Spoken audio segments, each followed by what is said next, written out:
Sikuphathela indaba sishushu zinjalo. Crossing the bridge. Abazali bentwazana neminyaka eyi-12 ubuncinane nethe yadlwengulwa amatyela amabini ngendlela engenalusini yindoda leminyaka eyi-24 ubudala bathi baxhelekile emphefumlweni. Esi siganeko senzeke kummandla waseSamora ngomhla we-27 kwinyanga kaJuni. Ukanti abe-gender-based violence bathethe benjenje. Ndiyabuza mfana, ndibuza kuwe. Ihlobo endinxibe ngalo liyakuvumela na ubuzithathele?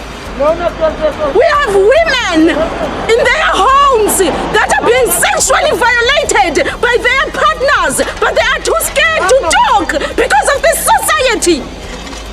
The patriarchal society that makes women bahlale banyamezele until they die. We have justice system that tends to make the victims feel bangaziva nje benendawo yobalekela. Why is that? Why is that?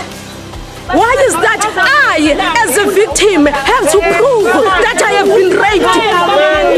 Why is that I, as the victim, has to be treated like a liar until the court takes the stand?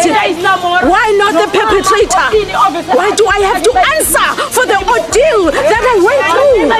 Why do I have to answer for my pain? Why do I have to convince people that I have been raped?